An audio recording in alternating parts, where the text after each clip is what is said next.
Unsure of your dream? Study abroad destination? Clear your doubts. Videsh Consult. Call 9676502888.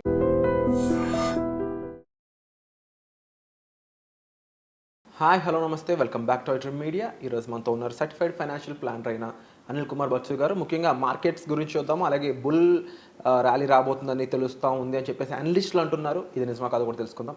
Hi sir. అండి sir, ఒకసారి markets చూసినట్లయితే Nifty 50 వచ్చేసి అంటే 166 point రైస్తో 23,332 దగ్గర, సెన్సెక్స్ వచ్చేసి 76,617 దగ్గర, బ్యాంక్ నిఫ్టీ 51,348, ఐటీ నిఫ్టీ 36,283 ఇలా ఉండడం జరిగింది. అయితే ఇన్ ఫ్యూచర్ మార్కెట్స్లో బుల్ ర్యాలీ రాబోతుంది అని చెప్పేసి అనలిస్ట్ అయితే చెప్తా ఉన్నారు. దానికి ఇంపాక్ట్ చేసే రీజన్స్ ఏంటి, నిజంగా రాబోతుందా, వాట్స్ గోన్ హ్యాపెన్ అని చెప్తారు? యాక్చువల్లీ ఏంటంటే బోత్ ద సైడ్స్, అటు ఒకవైపు బుల్ రావచ్చు, బుల్ ర్యాలీ రావచ్చు, ఇంకోవైపు ఏంటంటే ఇంకా కొన్ని రోజులు ఇలాగే బేర్ సిచ్యువేషన్ ఏదంటే మనం చూస్తున్నాం లాస్ట్ అక్టోబర్ నుంచి అండ్ ఈవెన్ మార్చ్లో కూడా మొదట్లో ఒక 3 వీక్స్ చాలా డౌన్ అయింది. లాస్ట్ వీకే మంచి పికప్ అయింది మార్కెట్. వెదర్ ఇది నిఫ్టీ కావచ్చు and also mid cap and small caps కూడా రికవరీ స్టార్ట్ అయ్యాయి. సో వీటికన్నా మన నిఫ్టీ కన్నా కూడా లార్జ్ క్యాప్స్ కన్నా కూడా ఇవి చాలా బాగా పర్ఫామ్ చేశాయి ఒక లాస్ట్ 10 డేస్. ఈవెన్ ఇవాళ కూడా మార్కెట్స్ ఆర్ గుడ్. కాకపోతే రెండు వైపుల కాంట్రాస్ట్ ఉన్నాయి. సో ఈ ఎస్పెషల్లీ ఒక మేజర్ భయం ఏంటంటే రేపటి నుండి అమెరికా ట్రంప్ ఏదైతే కొత్తగా తెచ్చిన టారిఫ్స్ ఉన్నాయో ఆ టారిఫ్స్ స్టార్ట్ అవబోతున్నాయి అని తను స్ట్రాంగ్గా చెప్పబోతున్నాడు. సో ఆల్రెడీ ఆ భయాలకి లాస్ట్ వీక్ మనం యూఎస్ మార్కెట్స్ చాలా కరెక్షన్ అయిపోయాయి. యూఎస్ఏ కాదు, మనకు థ్యాంక్ఫుల్లీ ఏమైంది, ఈ వారంలో సోమవారం వచ్చేసి హాలిడే ఉండింది మార్కెట్స్కి, రంజాన్ వల్ల అదర్ రీజన్స్ వల్ల. వెరాజ్ ఏవైతే హాలిడే లేకుండా ట్రేడ్ అయిన ఏషియన్ మార్కెట్స్, జపానీస్ మార్కెట్ ఒకే రోజు 4% కరెక్షన్ అయింది. ఈవెన్ అదర్ మార్కెట్స్ కూడా కరెక్షన్ అయ్యాయి. ఎస్టర్డే ఆల్సో, నిన్న మన మార్కెట్ కూడా ట్యూస్డే కొంచెం దాని భయాలు కనబడ్డాయి. సో ఇంకా ఆ భయాలను అనేది ఇన్వెస్టర్స్ ఇంకా దాన్ని అంటే ఇంక్లూడ్ చేయలేదు, అందుకే ఇంకా పాజిటివ్గానే ఉంది అని నా ఒపీనియన్. ఎందుకంటే ఆ క్లారిటీ టారిఫ్స్ వల్ల మన ఒక్కరికే కాదు, ప్రపంచం అన్ని కంట్రీస్కి వాళ్ళు ఏవైతే అన్ఫేర్ అనిపిస్తుందన్నారో అన్నింటి మీద టారిఫ్స్ వేసేసారు. టారిఫ్స్ చేయడం వల్ల డైనమిక్స్ మారిపోతాయి. డైనమిక్స్ మారిపోవడం వల్ల కొన్ని సెక్టర్లో ఇంతకుముందు మనకు ఆపర్చునిటీ లేని సెక్టర్స్ కొత్తగా ఎక్స్పోర్ట్ ఆపర్చునిటీ రావచ్చు. ఆర్ మన గవర్నమెంట్ ఏంటంటే కొంచెం proactive government when compare to వేరే కంట్రీస్ కన్నా కూడా కరెంట్ సెంట్రల్ గవర్నమెంట్ కొంచెం స్ట్రాంగ్గా అంటే మైనారిటీ గవర్నమెంట్ కాదు, మంచి సపోర్టు స్ట్రాంగ్గా ఉన్న గవర్నమెంట్. సో వాళ్ళు ఏంటంటే డిసిషన్స్ కూడా రెస్పాన్సివ్గా తీసుకుంటున్నారు. సో దాన్ని బట్టి ట్రంప్ దగ్గర నుంచి మనకు ఈవెన్ టారిఫ్స్ ఉన్న హోప్ ఏంటంటే మన గవర్నమెంట్ షార్ట్ కట్స్ వెతకచ్చు, ఆర్ వాళ్ళతో మాట్లాడి, లైక్ ఆల్రెడీ మనం చూసాం వాళ్ళు ట్రంప్ ఎస్పెషల్లీ తను వచ్చాక ఇట్లా ఈవీ కార్స్ కానీ మళ్ళీ కార్స్ మీద మనం ఎక్కువగా ఇంపోర్ట్ డ్యూటీ వేస్తున్నామని చెప్తా ఉంటే దాన్ని ఆల్రెడీ చేంజ్ చేశారు. Already first set of EV cars already మన టెస్లావి కూడా లాంచ్ అయిపోయి ఇండియాలో టెస్టింగ్కి ఆల్రెడీ వచ్చేసాయి. సో అంటే గవర్నమెంట్ వెన్ కంపేర్ టు వేరే వాళ్ళకన్నా కొంచెం తక్కువ స్టబ్బన్ ఉంది, అవసరానికి తగ్గట్టు రియాక్ట్ అవుతుంది. సో హోప్ఫుల్లీ ఇదే జరుగుతుంది అనే హోప్తో బుల్ కేస్ కూడా మనకి స్ట్రాంగ్ ఉంది. అండ్ ఎస్పెషల్లీ మన జీడిపి ఇంకా స్టిల్ వీఆర్ 6.5-7 మధ్యలో నడుస్తూ ఉంది. హోప్ఫుల్లీ ఇలాగే కంటిన్యూ అయ్యింది అనుకోండి. బికాజ్ చాలా సెక్టర్స్, మన అదృష్టం ఏంటంటే అమెరికా మార్కెట్ మనకు మేజర్ ఎక్స్పోర్ట్ కాదు except pharma, IT and 1 or 2 other services sector తప్పించి మిగిలిన వాటికి చాలా కేసుల్లో మనకి 5-10%. ఎగ్జాంపుల్ స్టీల్ సెక్టర్ ఉంది, టారిఫ్స్ చాలా అవుతాయని భయపడుతున్నారు, బట్ ఓన్లీ 5-7% ఆఫ్ మన స్టీల్ యూఎస్కి ఎక్స్పోర్ట్ అవుతుంది. సో ఆ 5-7 ఈజీలీ మనం ఎక్కడైనా ఎక్స్పోర్ట్ చేసే అవకాశాలు ఉన్నాయి. సో ఈ భయాలనేది డైనమిక్స్ ఎటువైపు వెళ్తాయో ఎవరికి తెలియదు. కాకపోతే మన డొమెస్టిక్ డిమాండ్, మన డొమెస్టిక్ అవుట్పుట్, వీటి వల్ల ఈజీగా మార్కెట్స్ క్యాన్ ర్యాలీ. అందుకే మోర్గన్ స్టాన్లీ లాంటి వాళ్ళ ఏజెన్సీస్ కూడా ఈ ఇయర్ మనం ఇప్పుడు సెన్సెక్స్ కెన్ టచ్ 1,00,000 కాదు 1,00,000 పైన దాటచ్చు అనే సంకేతాలు, వాళ్ళ ఎక్స్పెక్టేషన్స్ కూడా ఉన్నాయి. బేస్డ్ ఆన్ మన ఓన్ జీడిపి గ్రోతే అనుకోండి, మన ఎక్స్పోర్ట్సే కానీ, మన డేటా, మన ఇండస్ట్రియల్ డేటా కానీ, మన ఈ వీటి వల్ల వాళ్ళు ఆల్రెడీ చెప్తుంది ఏంటంటే ఈజీలీ మన 1,00,000 దాటుతుంది. అంటే ఆ బుల్ కేస్ అనేది ఇంకా వ్యాలిడిటీ ఉంది.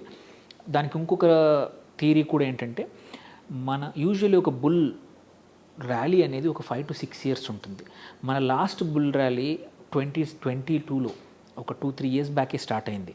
దాని ప్రకారం చూసుకున్నా ఇంకొక 3 సంవత్సరాలు 4 సంవత్సరాలు బుల్ ర్యాలీ నడిచే అవకాశాలు ఉన్నాయి అనేది చాలామంది ఎవరైతే అనలిస్టులు అంటున్నారో బుల్కి సపోర్ట్ చేస్తున్నారు, బుల్ కేస్కి సపోర్ట్ చేస్తున్న వాళ్ళు చెప్తున్నమాట అనమాట.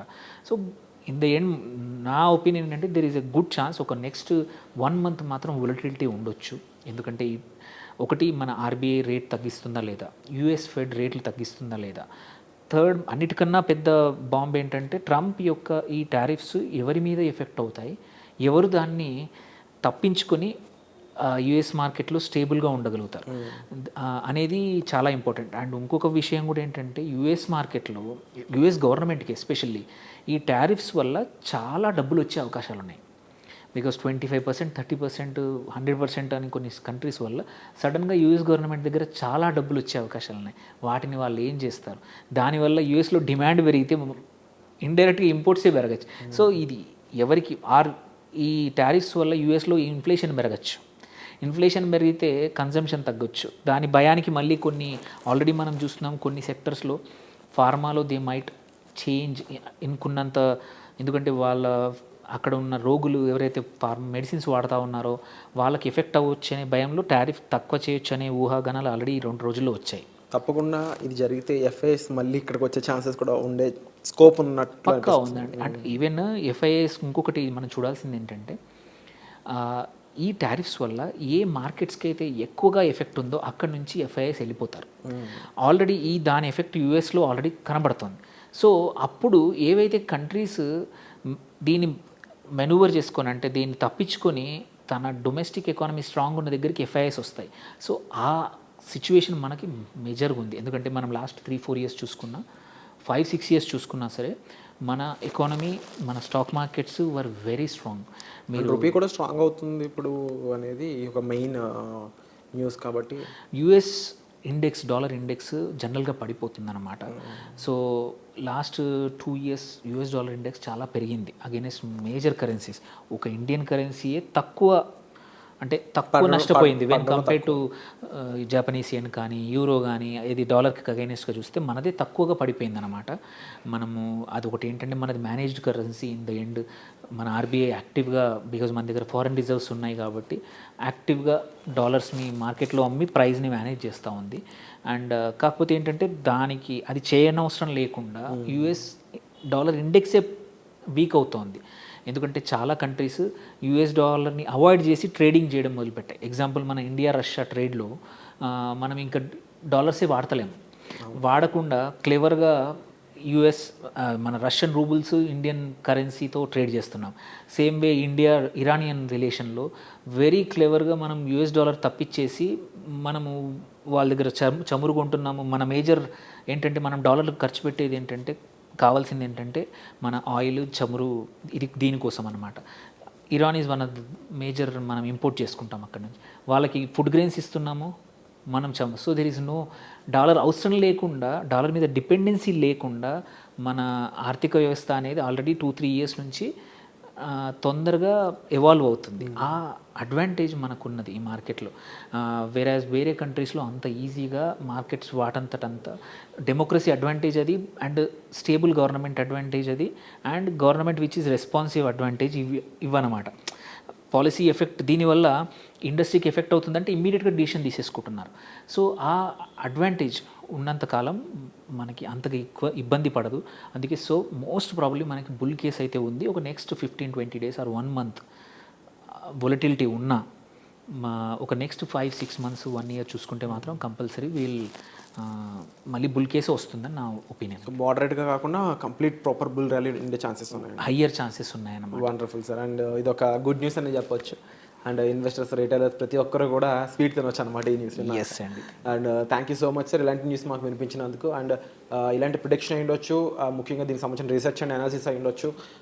అనిల్ కుమార్ గారు as CFA and SEBI certified పర్సన్గా ఎంతో రీసెర్చ్ చేస్తూ ఉంటారు. సో దీనికి సంబంధించి మరింత గైడెన్స్ కావాలి, మీ ఫైనాన్షియల్స్ అయి ఉండొచ్చు, మార్కెట్ సంబంధించిన విషయాలు, ట్రేడింగ్ సంబంధించిన విషయాలు ఏదైనా సరే మీరు ముందుగా సార్తో ఒకసారి మాట్లాడుతున్నట్లయితే మీకు ఒక క్లారిటీ కూడా వస్తుంది. దానికి సంబంధించి పర్సనల్ అపాయింట్మెంట్స్ ఆల్రెడీ ఆన్లో ఉన్నాయి కాబట్టి మీరు కాల్ చేసి తెలుసుకోవచ్చు. Thank you so much sir. Thank you.